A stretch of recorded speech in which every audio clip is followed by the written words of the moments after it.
For today's video mga boss, kay nahinog naman akong tindok aw ato na ning lungagon ron, ato na ning patilewon ng atong pamilya diri sa Pikas. Bakay first time pa ba pud nila diring nakatindok. Dugay na pud kain nga akong tinduka, duha ka tuig na gini usa pa ko nakataga. So mao na ni ron ato na ning lungagon. Akong lesson learn ani ba kay mas maayo ra gid nang magpaabot na ron, labi na atong apong amumahan kay kaning tinduka pod bisag dugay na ni kain ako pud sige ning gitagad. Wala pud ginako ni pasagdi.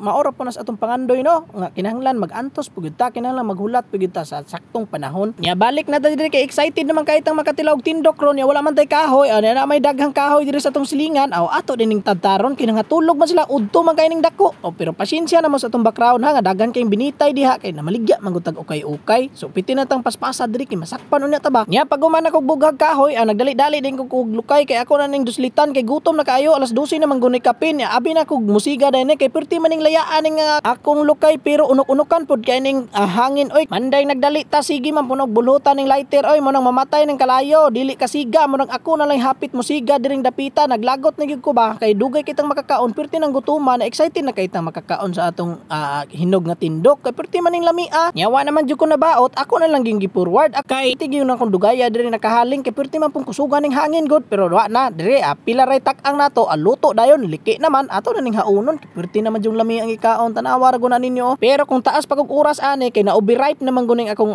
tindok bitaw, ako nini siyang steam kay para dili bitaw siya ingon malata. Tatanawa ra guna ninyo diri daghan po kay ning tubig so nasipyat po tagamay ani kay daghan kay tag tubig na sobraan pos kahinog kay nalimot lagi ta na among tay nakabisihan nga trabaho ba manang nalimtan ako ni maong puwerte na gini siyang hinuga. Pero lami ra gyapon ni siya kay ayong kaunon kay ganahan man ko ani, paborito man kay nako ani. Maong paghuman ako gaon diri ready na mi na di man po ni basta-basta kay dili raman saging among paniudto, puwerte maging lamia basta ari tag probinsya. Oy kadaghana man gud dato kay ta sa mga salagon ba. Nya ang nakanindot ra po nato diri sa probinsya ba kay dili na bitaw nato pamaliton ng mga ingon ani. Kung magkugi lang gyud ka naa ra jud kay maani. Nya ato na ning tilawan kay lami naman jud kayo, tanawa ra guna ninyo na overripe na gina siya kay perti na man guning hinuga. Pero bisag na sobraan pa ni siya sa kahinog, lami ra gyapon ni siya. Mas maayo gid ato kanang dili bitaw kaayo siya nalabian sa kahinog kay kani gud nalimtan maguna ko ni mao nang naabot na siya na overripe no na siya. So wala pa makatilaw ani, ang lasa bitaw ani mao ni siya lasa sa mundo o di ba sabah nga saging katong gagmay kayo nga busok,